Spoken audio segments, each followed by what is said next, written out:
તો કોલેજમાં જ આવું થશે ખબર જ નથી. તો જય માતાજી અને ગુડ મોર્નિંગ મિત્રો ને. આજે જવાનું હતું કોલેજે, આપણે કરી નાખ્યા વાળ સેટ અને હવે જવાનું હતું કોલેજે. કોલેજ જવા માટે આપણી મેના રાણી તૈયાર હતી અને હવે આપણે એક્ટિવા લઈને વહી ગયા. કોલેજ હાલતા થઈ ગયા. આપણે રામાધાણી વાળું સ્ટીકર બીકર બતાવી દીધું અને છત્રી જતા હતા. બહુ સ્પીડમાં હકાય નહીં, નકામાં ઠોકાઈ એવી પડી જેવી કાંઈ ન વરે. અને હવે અહીંયાથી આપણે દુકાને જવાનું હતું. દુકાને લઈ લીધો આપણે નાસ્તો લેતા આપણો ફોન ચોટી ગયો એ ખબર. પછી આપણે બતાવી દીધો આ પેટ્રોલ પંપે આપણે પેટ્રોલ તો ન પુરાવાય. આપણે એવી નહીં માને આ દાદા આગળ થઈ ગયા. તો આ બધા ખટારા રહીએ ને મિત્રો આપણા જ છે. આપણે રહીએ ને ભાડે દીધા છે અને અહીંના ડ્રાઈવર રહ્યા ને આગળ ઊભા છે એ આપણા ડ્રાઈવર છે. ખટારા ભાડે દીધા તમારે જોઈએ તો બીજો બધા દીધા ડ્રાઈવર. અને હવે આપણે થોડું સિનેમેટિક તમને બતાવી દઉં. સિનેમેટિક શૂટ તો જોયો તમે, સિનેમેટિક શૂટ.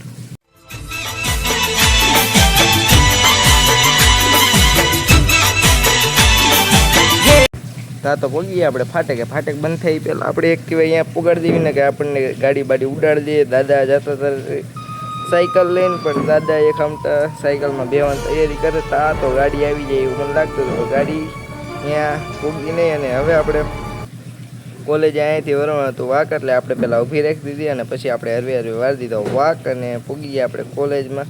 અને કોલેજમાં હવે જવાની તૈયારી હતી અને કોલેજમાં જોયું તો આ બધા હાવત દીપડા સૂતા હતા. અને હવે કોલેજ આપણે જઈએ છીએ. કોલેજમાં જઈએ જોયું તો કાળા કાગડા ઉઠતા હતા. કોલેજમાં કોઈ હતું નહીં, રૂમ હતા બંધ. અને આપણે હવે રૂમ તો ખોલશું નહીં, કારણ કે હવે આપણે થોડુંક કામ કરવા જઈએ. પછી તો આપણે આપણા દફતર હારે હાલતા થઈ ગયા લાઇબ્રેરીએ જવા માટે. લાઇબ્રેરી જવા માટે આપણે જવું પડે એવું હતું, કારણ કે આપણી પાસે ચોપડા હતા નહીં ત્યાંથી. અને હું અને ભાઈબંધ પહોંચી ગયા ક્લાસરૂમમાં આવીને આ તો એમ વિચારતો કે આ પંખા ઉતાર લઈ, પણ ક્યાં આપણા બાપ દાદાનું છે. પછી આપણે બેસી ગયા હેઠા અને વાઇટ જોયું. પ્રોફેસર આવીને એક બે લેક્ચર પતી ગયા હતા.